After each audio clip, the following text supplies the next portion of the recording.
आइए शुरू करते हैं आज की वीडियो में एक पुरस्कार नॉवल, वो कौन था। Episode number 10। तुम्हारा और रमेश का क्या ताल्लुक है जोगिया?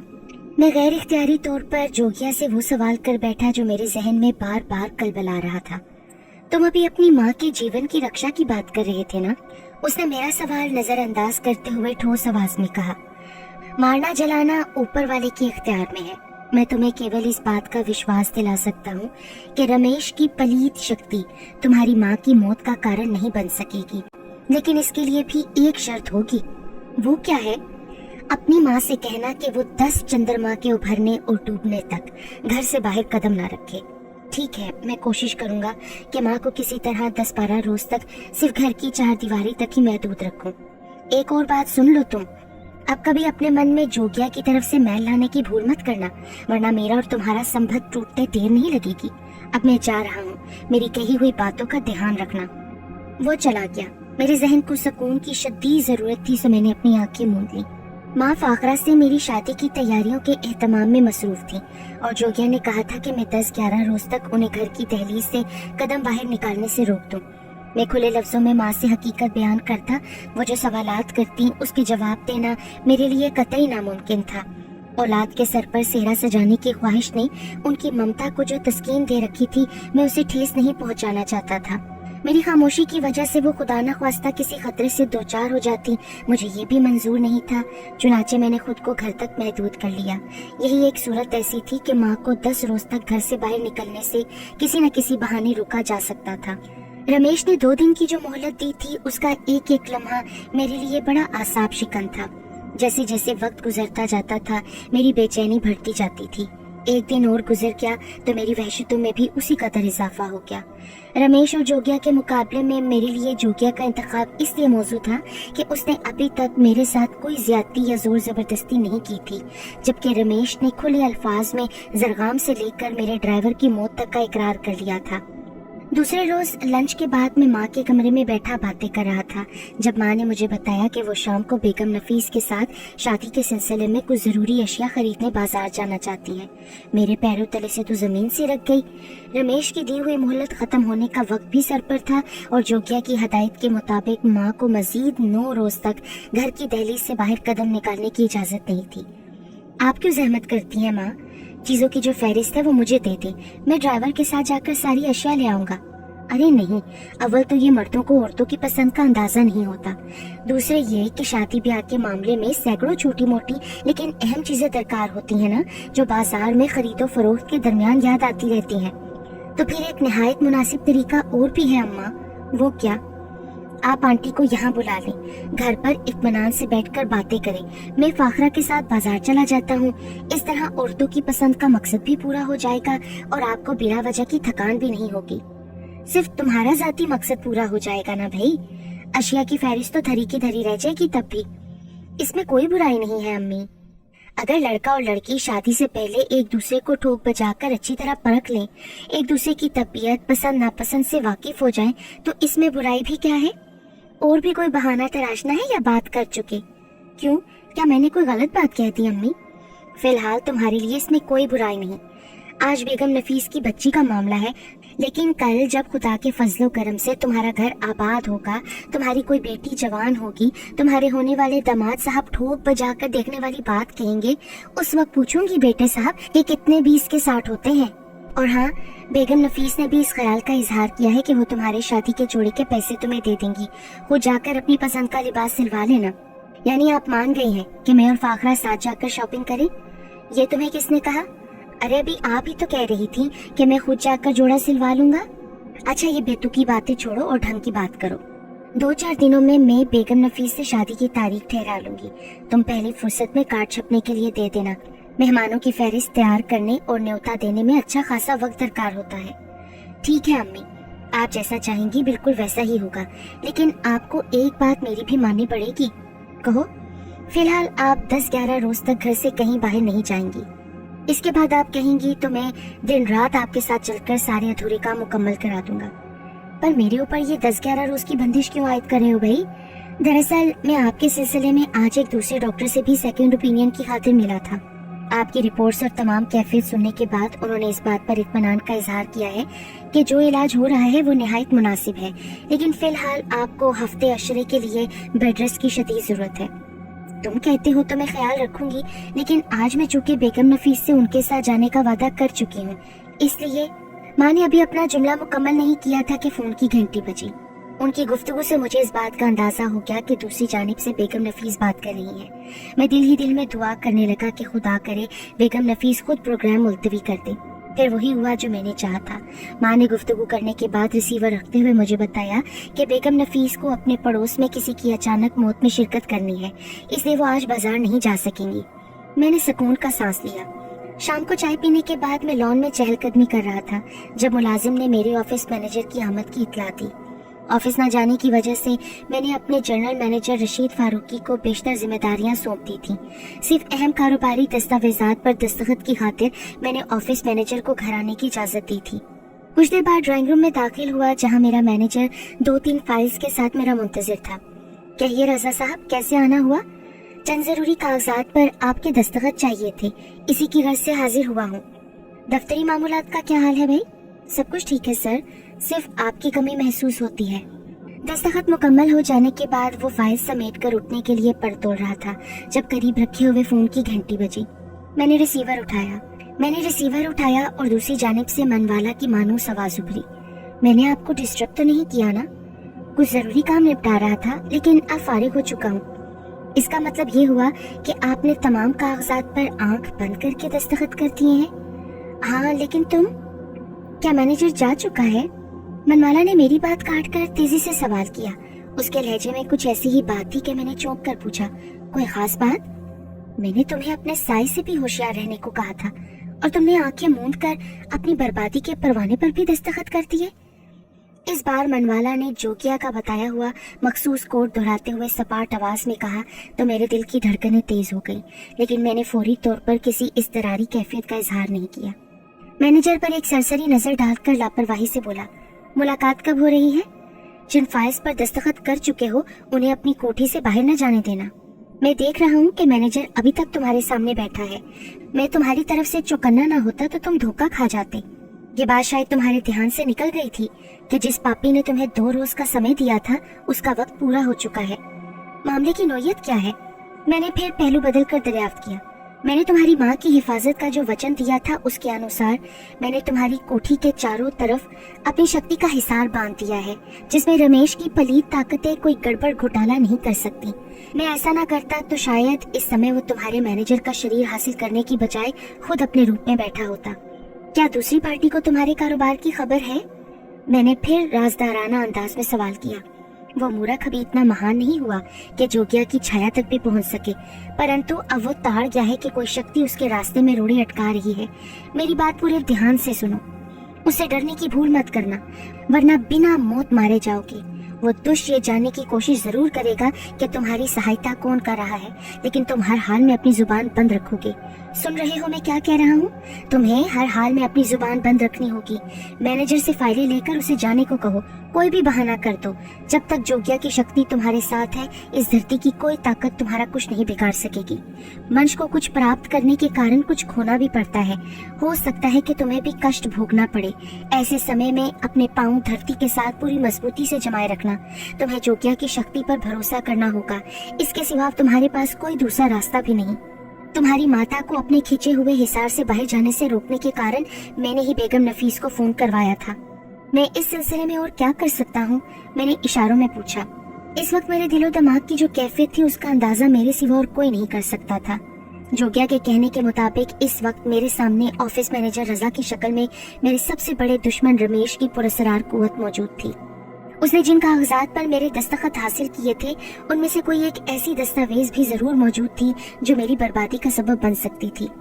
آج رات تمہیں شاید اپنی سندر اور کومل مس منوالا کے ساتھ بتانی پڑے، پرنتو اس کی سنگن کسی اور کو نہیں ملنی چاہیے۔ کیا مطلب؟ دھیرج سے کام لو، میرا مطلب وہ نہیں ہے جو تم سمجھ رہے ہو۔ مینیجر کے جانے کے بعد کسی سمے اس سندری کا بھی فون آئے گا، وہ تمہیں جہاں لے جائے وہاں جانے سے انکار مت کرنا، پرنتو اپنی بدھی اور آنکھیں دونوں کھلی رکھنا۔ ایک چھوٹی سی بھول بھی سارا کھیل چوپٹ کر سکتی ہے۔ من کو شانت رکھو، हो सकता है कि मैनेजर तुमसे उलझने की कोशिश करे, लेकिन अपने घर के अंदर तुम कोई दंगा फिसाद मत करना। मंच को कभी कभी अपने मन को मारना भी पड़ता है। दूसरी जानिब से कॉल काट दी गई। सर, सब खैरियत तो है ना? हाँ, एक कारोबारी पार्टी की फोन कॉल थी। कोई परेशानी की बात तो नहीं है? नहीं, मेरा उससे कोई जाती ताल्लुक नहीं है। चलिए सर, मैं अब इजाजत चाहूंगा। आप इस वक्त कहाँ जाएंगे? फिलहाल तो घर जाने का इरादा है, आपको कोई काम हो तो बता दें। मैंने फौरन ही कोई जवाब देने के बजाय कदर तौक़ुफ़ से जवाब दिया। आप ऐसा करें, ये फाइल्स यहीं छोड़ दें, कल सुबह दफ्तर जाते हुए पिक कर लें। मुझे आपको अपने एक ज़ाती काम के सिलसिले में ज़हमत देनी है, जो सुबह ही बता सकूंगा। ठीक है सर।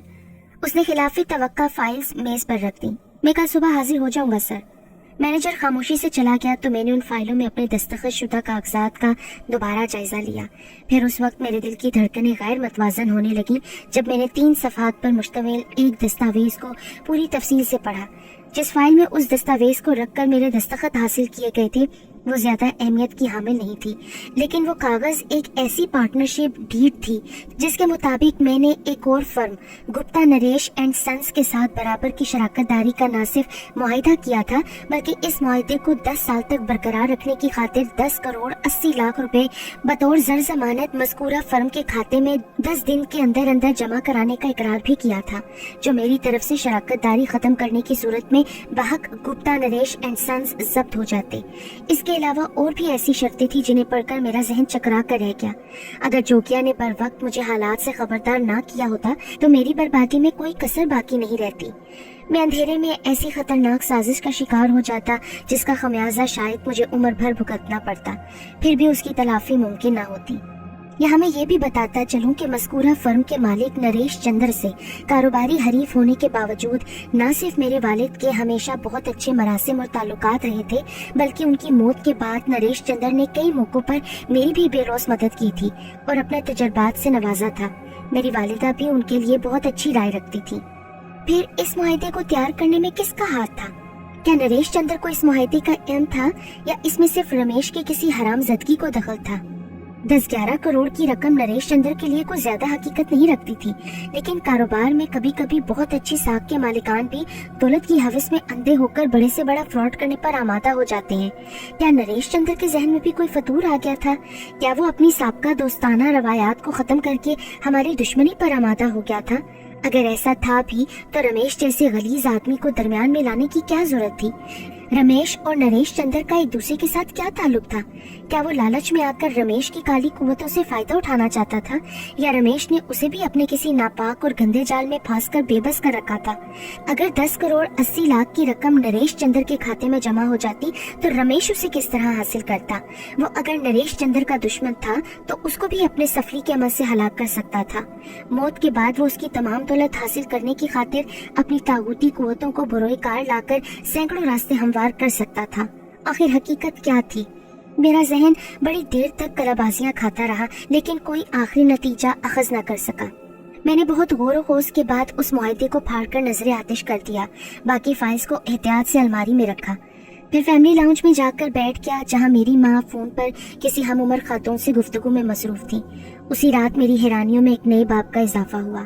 माँ के सो जाने के बाद मैं अपने कमरे में आ गया। जोगिया ने कहा था कि वो रात मुझे शायद मनवाला के साथ गुजारनी पड़े, लेकिन उसका मकसद नहीं बताया था। मैं अपने कमरे में लेटा ही था कि कॉल बजी। मैंने फोन उठाकर कान से लगाया। उस वक्त रात के 11:15 बज रहे थे। हेलो, मैं मनवाला बोल रही हूँ। कैसी हो? इतनी रात गए फोन करने का ख्याल कैसे आ गया? मम्मी की तबीयत आज शाम से ठीक नहीं थी, इसलिए वो ख्वाबावर गोलियां खाकर डॉक्टर की हदायत के मुताबिक मुकम्मल आराम कर रही हैं। खतरे की कोई बात नहीं है, लेकिन न जाने क्यों अपार्टमेंट का सन्नाटा मेरी तन्हाई को डस रहा है। एक अजीब सी घबराहट तारी हो रही है, इसलिए मैंने आपको फोन कर लिया। बुरा तो नहीं किया? तुम शायद भूल रही हो कि दफ्तरी औकात के बाद हम एक दूसरे से गहरी दोस्ती का रिश्ता कायम कर चुके हैं। तुम्हारी तबीयत घबरा रही है तो मैं तुम्हारे पास आ जाता हूँ। क्या ख्याल है? नहीं, आप यहाँ आने की जहमत ना करें। लेकिन क्या बात है, तुम खामोश क्यों हो गई? मेरा दिल चाह रहा है कि इस वक्त अपार्टमेंट की घुटन से निकलकर खुली फिजा में सांस लूं, लेकिन फिर वही लेकिन, जहाँ बेतकल्लुफी और अपनायत हो वहाँ तकल्लुफ से काम नहीं लिया जाता। मैं तुम्हारी तरफ आ जाता हूँ। इस वक्त मेरी तबीयत भी बाहर निकलने को चाह रही थी। तुम साथ होगी तो दिल बहल जाएगा, पर आपको बिला वजह जहमत होगी। अरे मैं तैयार होकर 10 मिनट में घर से निकलता हूँ। तुम अपार्टमेंट से निकलकर चर्च की तरफ जाने वाली रोड पर चहलकदमी करो। मैं बमुश्किल आधे घंटे के अंदर अंदर तुम्हें पिक कर लूंगा। मैं जल्दी से उठा, लिबास तब्दील किया, गाड़ी लेकर खामोशी से निकल पड़ा। कोठी से निकलकर मैंने कार की रफ्तार तेज कर दी। मनवाला को चर्च रोड से पिक करने के बाद मैंने साहिल की तरफ जाने वाली रोड का रुख किया। कुछ देर हमारे दरमियान बेतकल्लुफी से बातें होती रहीं। फिर अचानक उसने चौंक कर पूछा, तो मुझे कहाँ ले जा रही हो? साहिल की जानिब। वहाँ का माहौल हम दोनों के लिए इस वक्त बड़ा सुकून बख्श साबित होगा। नहीं, मेरे पास वक्त कम है। मैं तुम्हें आज एक हैरत अंगेज तमाशा दिखाना चाहती हूँ। तमाशा? मैं तुम्हारी बात का मकसद नहीं समझा। गाड़ी का रुख शहरी आबादी से दूर कदीम कब्रिस्तान की तरफ मोड़ दो। मैं तो कब्रिस्तान के नाम पर कसमसा कर रह गया, लेकिन मैंने मजीद कोई सवाल नहीं किया। अगले राउंड अबाउट से गाड़ी का रुख कदीम कब्रिस्तान जाने वाली रोड की जानिब मोड़ दिया। मनवाला ने अपनी जुबान बंद कर ली। मैंने नजरें घुमाकर उसकी तरफ देखा। वो किसी गहरी सोच में गर्क थी। मैं समझ रहा था कि शायद इस वक्त इसका दिलो दिमाग जोगिया की मावराई कुव्वतों के ज़ेरे असर है, लेकिन ये मुझे पुराने कब्रिस्तान क्यों ले जाना चाहती है? मेरी रिस्ट वॉच इस वक्त 12:20 का ऐलान कर रही थी। मनवाला के कहने पर कब्रिस्तान से 1 फरलांग दूर मैंने कार रोक दी। मैं मनवाला के साथ गाड़ी से बाहर निकल आया। वो गाड़ी से उतरने के बाद चारों तरफ नजरें दौड़ा रही थी, जैसे वो या तो सही सिमत का अंदाजा लगाने की कोशिश कर रही थी या फिर कुर्बो जवार का जायजा ले रही थी। हम इतनी रात गए पुराने कब्रिस्तान में? मैं इस वक्त तुम्हारे गैर जरूरी सवालात का जवाब नहीं दे सकती।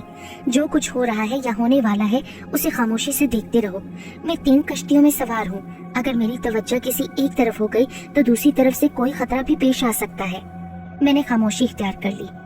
पुराने कब्रिस्तान में दाखिल होने के बाद मैं पूरी तरह मोहतात हो गया। तकरीबन 15 मिनट कब्रों को फलांगने के बाद मनवाला एक जगह पहुंचकर रुक गई और नीचे झुककर उस कब्र को देखने लगी जो जमीन के अंदर बैठ चुकी थी। खौफ के एहसास से मेरे बदन के तमाम रोंगटे खड़े हो गए। मैं फटी फटी खौफजदा नजरों से मनवाला के दोनों हाथ देख रहा था जो कुदाल की शक्ल इख्तियार कर चुके थे।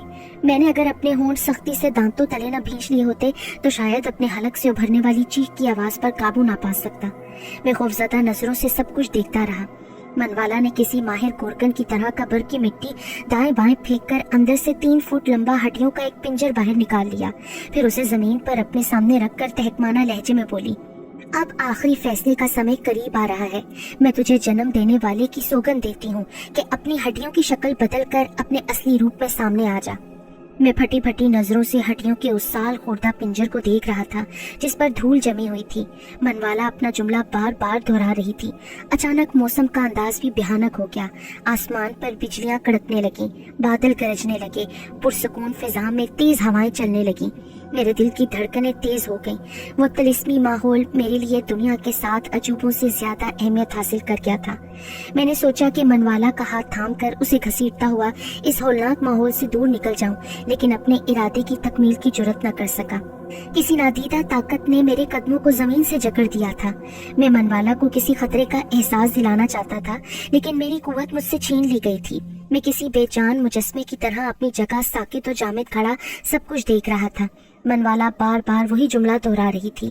फिर अचानक पूरा माहौल बिजली की कड़क से गूंज उठा। हड्डियों के पिंजर की जगह अब मुझे एक मासूम, खूबसूरत और सेहतमंद बच्चा जीता जागता नजर आ रहा था जिसकी एक आंख गायब थी। मेरे जहन में वो पुरस्कार पेपर वेट उभर आया जिसके अंदर मैंने किसी बच्चे की आंखों को हरकत करते देखा था।